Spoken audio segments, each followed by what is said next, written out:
Welcome back, everybody. A breakthrough study could lead to a miracle cancer treatment. UCLA scientists developed a new therapy that tracks down and actually kills pancreatic cancer cells even after they spread. And speaking of miracles, Dr. Mark Siegel is out with a brand new Fox Nation special. Have you heard about this? It's based on his terrific book, Miracles Among Us, where doctors and survivors share firsthand stories of their medical miracles. Here is a sneak peek. In each chapter of this book, my publisher said to me, identify the most prominent miracle. It was unbelievable. I don't understand how I did. I absolutely did. I can't explain it, to be honest with you. I can't explain it. At the end of the book, I felt so inspired that I will never be the same. Here now is the author of The Miracles Among Us, my good friend, Dr. Mark Siegel. It's one thing to say, okay, I love the idea of the book, but it really speaks to so many Americans because the truth is sometimes things happen, Doc, that there's no explanation for. It's got to be a miracle. And the stories tell themselves, and the participants, the patients and the doctors in the stories kind of knew after a while they were participating in a miracle, and non-believers became believers. And some physicians just said, well, I'm participating in something larger than me. And that ended up convincing them at the end. Cardinal Dolan, there's a prayer section in the book, and Cardinal Dolan says, angels and saints intercede for us when we are sick, and your doctors and nurses are agents of your grace. Thus, dear Lord, do we trust in you who lives and reigns forever.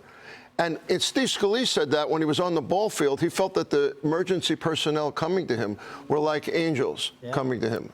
And Pastor Sam Rodriguez said the same thing. And all three of the people that were interviewed for the Fox Nation special, Dr. Montgomery, Scalise, and Tom Catino, who's a missionary doctor performing surgery in the mountains of Sudan, in the middle of the war zone, they all feel they're doing God's work. Dr. Siegel, we talked about this before, and I'm so intrigued by the miracles and what they feel like and what they look like. When you talk to all these survivors, people that have experienced it themselves or witnessed somebody else experiencing a miracle, is there something that is similar with all of these cases? Is it, we've heard about a bright light or something like that? Is there something that they can identify as being similar among cases? Well, first, there's something that occurs that's outside of something that can be explained, whether it's God coming to you in a dream or in a vision, or as Montgomery says, an out-of-body experience where he feels himself coming back into his body. He hears a sound and it's himself breathing. But I think maybe Nicole would agree with me that as doctors, we see things that we know what could go wrong. So many things could go wrong, and when it goes right, we know, we keep in our heads what could have gone wrong. Yeah, absolutely. You know, Mark, we both know when it comes to medicine and recovery, you know, faith plays an instrumental role. A lot of people lean in on their faith, whether they're the patient or the physician, and that really helps them get through it. But there's a flip side to that people, because of all of the tragedy and the violence and stuff that we see in the human suffering, some people move away from faith.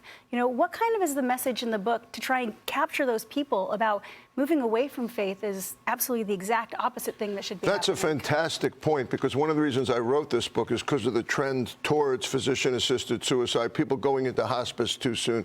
And my message is, when we learn in medical school in anatomy and physiology what's inside the body, we're like, wow, this can't just be nothingness. Yeah. You know, or one time I saw a patient wake up after being in a coma for 3 months, and you've seen this too, and walk out of the hospital after everyone had written them off. When you have experiences like that, you know what our role is, which is to identify the preciousness of each soul. A healthy baby being born is the most miraculous thing ever. There are so many things that can go wrong at every step of the way. I mean, it is quite incredible. Incredible. You know, Doctor, when you're a bomb tech and you deploy and you do that and you come back alive, you sit down, and it takes all the confidence in the world to do it, but you sit down and you acknowledge the fact that at some point something went on your favor. Like, there were moments where the bomb should have blown up and it didn't, and you don't know why.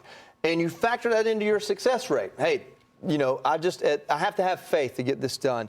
I would imagine as a doctor, there's an element of that you explore in this book that kind of is humbling, but it's also reassuring that you're going to do everything you can do, but also there's an element here you can't control, and you just have to have faith that it's going to fall on your side.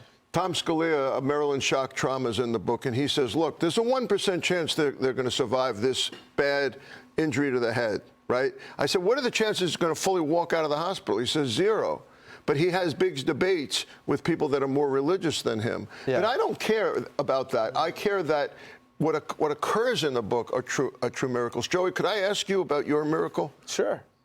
Well, I was blown up and lost multiple limbs. And, more times than not, a guy in that situation doesn't make it. Say this joke that we tried to say the Lord's Prayer, and we ended it with liberty and justice for all because we couldn't remember it. But sometimes it's intent, not execution, right? Faith, that was the deciding factor. And Brett Baer says every day they prayed for the next day with Paul. Exactly. Wow. So great to have you with us, Dr. Siegel. Great to see you in person, my friend. Great to see you. And best of luck. You look so success. skinny in person, Bubba. Oh, well, He's thank working you. on it. I'm working on a lot of shakes in the refrigerator. Good to see you, buddy. Hey everyone, I'm Emily Campagno. Catch me and my co-hosts Harris Faulkner and Kaylee McEnany on Outnumbered every weekday at 12 p.m. Eastern, or set your DVR. Also, don't forget to subscribe to the Fox News YouTube page for daily highlights.